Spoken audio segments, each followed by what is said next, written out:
Law ज्ञान 365 के आज के एपिसोड में आपका स्वागत है, आपका legal listening partner on the go. आज हम भारतीय लोकतंत्र की उस मशीनरी के सबसे निचले लेकिन आप कह सकते हैं सबसे जरूरी पुर्जे की बात करने वाले हैं। जिसके बिना शायद पूरी मशीन ही ठप पड़ जाए। बिल्कुल, हम बात कर रहे हैं पंचायती राज की। अक्सर जब हम डेमोक्रेसी की बात करते हैं ना, तो हमारा ध्यान सीधा संसद या विधानसभाओं पर जाता है। हाँ, दिल्ली या राज्यों की राजधानियों पर। सही, लेकिन 1992 में हमारे संविधान ने एक बहुत बड़ा और साहसिक प्रयोग किया। लोकतंत्र को इन राजधानियों से निकालकर भारत के हर गांव, हर गली तक पहुंचाने का प्रयोग। ये एक बेहतरीन तरीका है इसे देखने का। ये सिर्फ कोई एडमिनिस्ट्रेटिव बदलाव नहीं था, ये सत्ता के डीएनए को बदलने की कोशिश थी। डीएनए को बदलना, हाँ, इसे कहते हैं डिसेंट्रलाइजेशन ऑफ पावर, यानी शक्ति का विकेंद्रीकरण।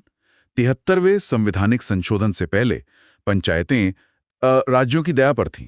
कोई राज्य बनाता था, कोई नहीं। अच्छा, लेकिन इस संशोधन ने उन्हें एक संवैधानिक गारंटी, एक पहचान दे दी। आज हम इसी ग्रैंड कॉन्स्टिट्यूशनल एक्सपेरिमेंट के ब्लूप्रिंट को समझने की कोशिश करेंगे। बिल्कुल, तो चलिए इस ब्लूप्रिंट को खोलते हैं। जब हम कहते हैं कि पंचायतों को कॉन्स्टिट्यूशनल स्टेटस दिया गया, तो एक आम इंसान के लिए इसका असली मतलब क्या है? क्या बस संविधान की किताब में एक नया चैप्टर जोड़ दिया? इसका मतलब उससे कहीं ज्यादा गहरा है। इसका मतलब था कि अब राज्यों के लिए पंचायतों का गठन करना एक संवैधानिक बाध्यता बन गया, उनकी मर्जी का सवाल नहीं रहा। Okay, a constitutional obligation. Exactly. और ऐसा करने के लिए संविधान में एक पूरा नया भाग पार्ट 9 जोड़ा गया, जिसका नाम ही है द पंचायत। पार्ट 9। हाँ, इसमें आर्टिकल 243 से लेकर 243O तक मतलब 16 नए आर्टिकल्स जोड़े गए, जो इस पूरी व्यवस्था की नींव रखते हैं। और इस नींव का सबसे मजबूत पिलर है आर्टिकल 243B। 243B। हाँ, जिसने हर राज्य में एक 3 टियर यानी 3 टियर पंचायती राज व्यवस्था को अनिवार्य कर दिया। जब मैं पंचायत के बारे में सोचता हूं तो मेरे दिमाग में तो बस गांव के सरपंच की एक तस्वीर आती है, लेकिन आप कह रही हैं कि ये एक 3 टियर सिस्टम है, एक पूरा पिरामिड है। ये पिरामिड कैसा दिखता है? हाँ, बिल्कुल। वो जो सरपंच की ग्राम पंचायत है ना, वो इस विशाल पिरामिड का बस आधार है, सबसे महत्वपूर्ण हिस्सा। सबसे नीचे? हाँ, जमीनी स्तर पर हर गांव या कुछ गांवों के समूह के लिए होती है ग्राम पंचायत। ये पहली कड़ी है। ठीक है। इसके ऊपर मध्यवर्ती स्तर पर, जिसे हम ब्लॉक या तालुका भी कहते हैं, वहां होती है पंचायत समिति। ब्लॉक लेवल पर? राइट।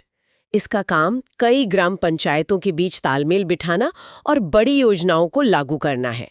और इस पिरामिड के शिखर पर, यानी पूरे जिले के लिए, होती है जिला परिषद। तो ग्राम पंचायत, पंचायत समिति और फिर जिला परिषद। बिल्कुल।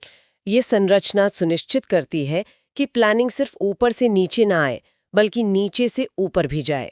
लेकिन क्या ये 3 टियर सिस्टम हर राज्य के लिए एक जैसा है? भारत में तो गोवा और सिक्किम जैसे बहुत छोटे राज्य भी हैं।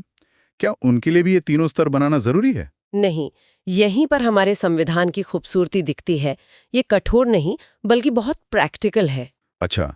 संविधान कहता है कि जिन राज्यों की जनसंख्या 20 लाख से कम है, उन्हें बीच वाला स्तर यानी पंचायत समिति बनाने की जरूरत नहीं है। ओह, तो वो सीधे 2 टियर सिस्टम अपना सकते हैं? हाँ, वो चाहे तो सिर्फ ग्राम पंचायत और जिला परिषद का 2 टियर सिस्टम रख सकते हैं। ये दिखाता है कि संविधान निर्माताओं ने वन साइज फिट्स ऑल का नजरिया नहीं अपनाया। सही बात है। इस पूरे पिरामिड की नींव में एक और शब्द आता है जो अक्सर कंफ्यूजन पैदा करता है, ग्राम सभा। क्या ये ग्राम पंचायत का ही दूसरा नाम है? ये एक बहुत आम कंफ्यूजन है, पर दोनों में जमीन आसमान का फर्क है। अगर ग्राम पंचायत गांव की सरकार है तो ग्राम सभा गांव की संसद है। वाह, ये तो बहुत अच्छा एनालॉजी है। हाँ, संविधान का आर्टिकल 243A इसे साफ करता है। ग्राम सभा कोई चुनी हुई बॉडी नहीं है, बल्कि ये उस गांव की मतदाता सूची में शामिल हर एक व्यक्ति से मिलकर बनती है। मतलब गांव का हर वोटर? हर एक वोटर। वो जन्म से ग्राम सभा का सदस्य है। ये डायरेक्ट डेमोक्रेसी का सबसे शुद्ध रूप है। ग्राम पंचायत को अपने हर काम का हिसाब इसी ग्राम सभा को देना होता है। वाह, तो ये स्ट्रक्चर तो बहुत मजबूत लगता है, लेकिन ढांचा तो लोगों से ही बनता है। इन पंचायतों में लोग कैसे आते हैं? कौन चुनता है इन्हें? इसका जवाब सीधा और सरल है, जनता। संविधान साफ कहता है कि पंचायत के सभी स्थान डायरेक्ट इलेक्शन यानी प्रत्यक्ष चुनाव से भरे जाएंगे। Direct election? हाँ, पूरे पंचायत क्षेत्र को छोटे छोटे वार्डों में बांटा जाता है और हर वार्ड के लोग अपने एक प्रतिनिधि को सीधे वोट देकर चुनते हैं। एक मिनट, लेकिन मैंने सुना है कि स्थानीय सांसद या विधायक भी इन पंचायतों का हिस्सा हो सकते हैं। क्या ये ऊपर से एक तरह का दखल नहीं है? ये सवाल बहुत वाजिब है। संविधान कहता है कि राज्य सरकारें कानून बनाकर एमपीज और एमएलएस को भी इन पंचायतों में प्रतिनिधित्व दे सकती हैं। लेकिन क्यों? इसके पीछे का तर्क है वर्टिकल इंटीग्रेशन, यानी तालमेल। सोचिए, जिला परिषद सड़क बनाने की योजना बना रही है और स्थानीय सांसद अपनी सांसद निधि से वही काम कराना चाहता है। अगर दोनों में तालमेल न हो तो संसाधनों की बर्बादी होगी। बिल्कुल। तो इन लोगों की मौजूदगी का उद्देश्य यही है कि राष्ट्रीय और राज्य स्तर की योजनाओं को स्थानीय जरूरतों से जोड़ा जा सके। ठीक है, ये एक तरह का संतुलन बनाने की कोशिश है। अब आते हैं उस सवाल पर कि कौन चुनाव लड़ सकता है। यहाँ उम्र को लेकर एक खास प्रावधान है जो ज्यादा लोग नहीं जानते। हाँ, और ये इस पूरे सिस्टम के सबसे प्रगतिशील पहलुओं में से एक है। एमएलए या एमपी बनने के लिए आपकी उम्र कम से कम 25 साल होनी चाहिए। राइट। लेकिन पंचायत चुनाव लड़ने के लिए न्यूनतम उम्र सिर्फ 21 साल है। 21 साल, इसका मतलब तो ये हुआ? इसका मतलब है कि संविधान जानबूझकर 21 से 24 साल के युवाओं के लिए राजनीति में प्रवेश का एक दरवाजा खोल रहा है। ये एक तरह का ट्रेनिंग ग्राउंड है। ये तो बहुत दिलचस्प है। इसी से जुड़ा एक कानूनी सवाल है। मान लीजिए राज्य सरकार पंचायत अध्यक्ष को हटाने के लिए अविश्वास प्रस्ताव का नियम बनाती है, लेकिन संविधान में तो इसका जिक्र नहीं है। तो क्या राज्य ऐसा कर सकता है? इसी पर भानुमति बनाम उत्तर प्रदेश राज्य का मामला था। ये एक लैंडमार्क केस है और इसने कॉन्स्टिट्यूशनल डॉक्ट्रिन ऑफ साइलेंस, यानी संविधान के मौन का सिद्धांत को बहुत अच्छे से समझाया। Doctrine of silence? हाँ, तर्क ये था कि क्योंकि संविधान में अविश्वास प्रस्ताव का जिक्र नहीं है, इसलिए राज्य सरकार इस पर कानून नहीं बना सकती। लेकिन सुप्रीम कोर्ट ने कहा कि संविधान का मौन रहना किसी चीज पर रोक नहीं है।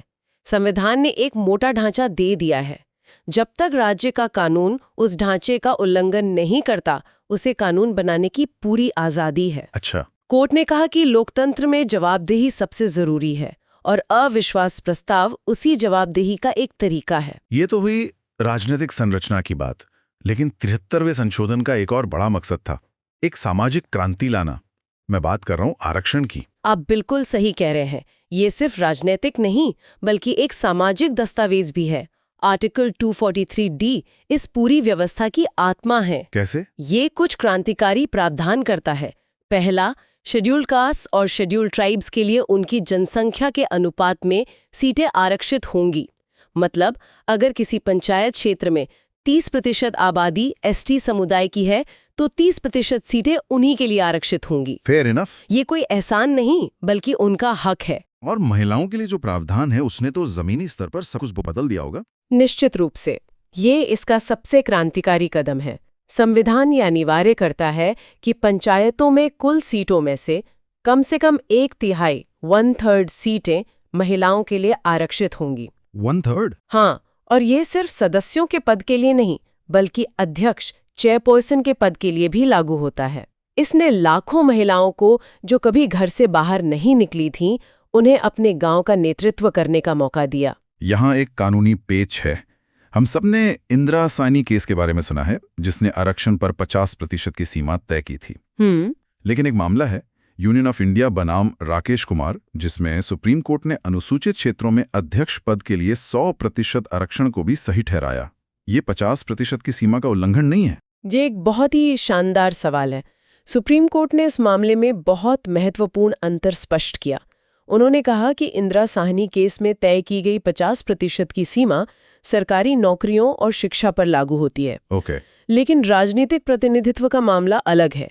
ये सेल्फ गवर्नेंस यानी स्वशासन का मामला है, खासकर 5वीं अनुसूची के तहत आने वाले अनुसूचित क्षेत्रों में, जहां का उद्देश्य ही आदिवासी समुदायों की संस्कृति और उनके शासन के अधिकारों की रक्षा करना है। तो वहां पर ये 50% का रूल लागू नहीं होगा? कोर्ट ने यही माना कि इस विशेष संवैधानिक लक्ष्य को हासिल करने के लिए अगर अध्यक्ष का पद 100% एसटी समुदाय के लिए आरक्षित किया जाता है तो ये असंवैधानिक नहीं है। ठीक है, तो हमारे पास एक मजबूत ढांचा है, उसमें समाज के हर वर्ग के लोग हैं, लेकिन सवाल यह है कि ये पंचायतें करती क्या हैं, उनके पास असल में क्या शक्तियां हैं? देखिए, संविधान का लक्ष्य इन्हें सिर्फ नाम की संस्थाएं बनाना नहीं था, बल्कि उन्हें इंस्टीट्यूशंस ऑफ सेल्फ गवर्नमेंट के रूप में विकसित करना था। स्वशासन की संस्थाएं। हाँ, उनका मुख्य काम है आर्थिक विकास और सामाजिक न्याय के लिए योजनाएं बनाना और उन्हें लागू करना। मतलब जमीन पर इसका क्या असर होता है? ये किन विषयों पर योजनाएं बना सकती हैं? इसके लिए संविधान ने एक पूरी लिस्ट दी है,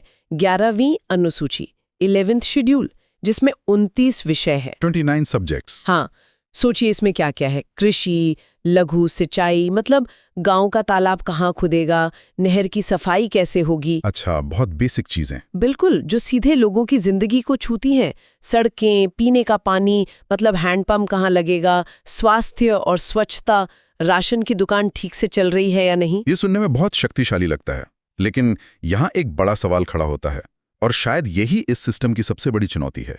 इतने सारे काम करने के लिए पैसा कहाँ से आता है? आपने बिल्कुल नब्ज पर हाथ रखा है। वित्तीय स्वायत्ता के बिना स्वशासन एक खोखला नारा है। सही बात है।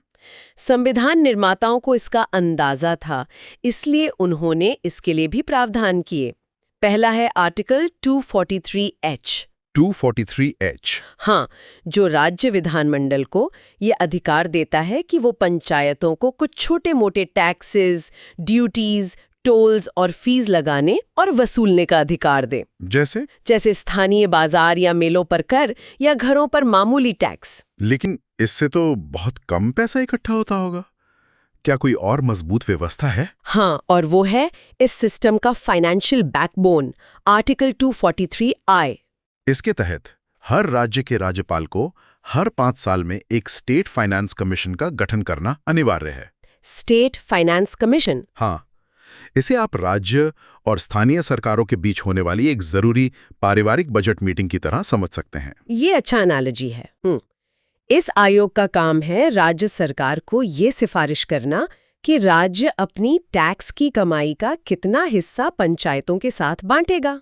लेकिन क्या राज्य सरकारें इन सिफारिशों को मानने के लिए बाध्य हैं? अक्सर हम सुनते हैं कि राज्य सरकारें पंचायतों को पैसा या शक्तियां देना ही नहीं चाहती। ये इस सिस्टम की दुखती रग है। स्टेट फाइनेंस कमीशन की सिफारिशें सलाहकार होती हैं, बाध्यकारी नहीं। और कई बार ये देखा गया है कि राज्य सरकारें या तो इन आयोगों का गठन करने में देरी करती हैं या उनकी सिफारिशों को ठंडे बस्ते में डाल देती हैं। यहीं पर नागरिक जागरूकता की भूमिका आती है। तो जब स्थानीय स्तर पर इतनी शक्ति और पैसा दांव पर हो, तो जाहिर है कि चुनाव भी बहुत गर्मागर्म होते होंगे। इन चुनावों को निष्पक्ष कैसे रखा जाता है? लोकतंत्र की आत्मा निष्पक्ष चुनाव में बसती है। इसी को सुनिश्चित करने के लिए संविधान का आर्टिकल 243K हर राज्य में एक स्वतंत्र स्टेट इलेक्शन कमीशन का प्रावधान करता है। State election commission? हाँ, इसकी जिम्मेदारी पंचायतों के सभी चुनावों का अधीक्षण, निर्देशन और नियंत्रण करना है। ये आयोग कितना स्वतंत्र है? क्या राज्य की सत्ताधारी पार्टी इस पर दबाव नहीं डाल सकती? संविधान ने इसकी स्वतंत्रता के लिए एक बहुत मजबूत कवच तैयार किया है। स्टेट इलेक्शन कमिश्नर को पद से हटाने की प्रक्रिया उतनी ही सख्त है जितनी किसी हाई कोर्ट के जज को हटाने की। अच्छा, मतलब ये इतना आसान नहीं है? बिल्कुल नहीं। ये कवच उसे बिना किसी डर या पक्षपात के काम करने की हिम्मत देता है। एक आखिरी कानूनी सवाल। मान लीजिए चुनाव प्रक्रिया चल रही है और किसी को लगता है कि सीटों का आरक्षण गलत तरीके से हुआ है, क्या वो तुरंत कोर्ट जा सकता है? नहीं, और इसके पीछे एक बहुत बड़ा कारण है। आर्टिकल 243O अदालतों के हस्तक्षेप पर एक तरह की रोक लगाता है। मतलब bar to interference by courts. Exactly. इसका मतलब है कि एक बार चुनाव प्रक्रिया शुरू हो गई तो उसे बीच में किसी भी अदालती चुनौती के जरिए रोका नहीं जा सकता। लेकिन क्यों? ये तो गलत लगता है। मकसद ये सुनिश्चित करना है कि चुनावी प्रक्रिया बार बार होने वाले मुकदमों में फंसकर रुक न जाए, वरना चुनाव कभी समय पर हो ही नहीं पाएंगे। तो इसका मतलब अगर चुनाव में कोई गड़बड़ी हुई हो तो कोई उपाय ही नहीं है? उपाय है, लेकिन सही समय पर।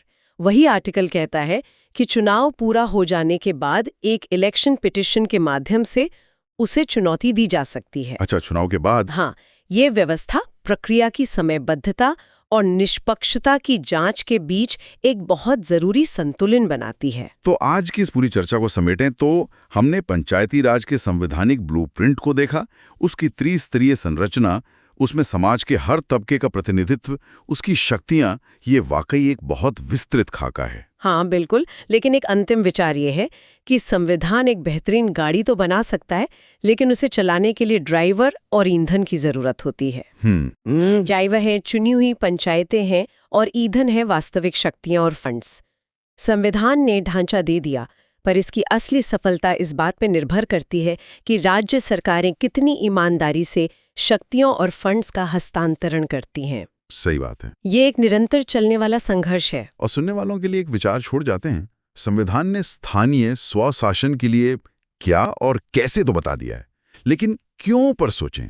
आज जब भारत तेजी से बदल रहा है, शहरीकरण बढ़ रहा है और गांव से शहरों की ओर पलायन एक बड़ी सच्चाई है। हाँ, तो हमारे संघीय ढांचे का संतुलन बनाए रखने में इन ग्रामीण स्वशासी निकायों की भविष्य में क्या भूमिका होगी? क्या ये सिर्फ गांव की नालियां और सड़कें बनाने वाली संस्थाएं बनकर रह जाएंगी, या ये सच में आर्थिक विकास और सामाजिक न्याय के इंजन बनेंगी? अगर आप और जानना चाहते हैं या आपके कोई प्रश्न हैं तो कृपया नीचे कमेंट करें और नए अपडेट के लिए इस चैनल को लाइक, शेयर और सब्सक्राइब करें। धन्यवाद।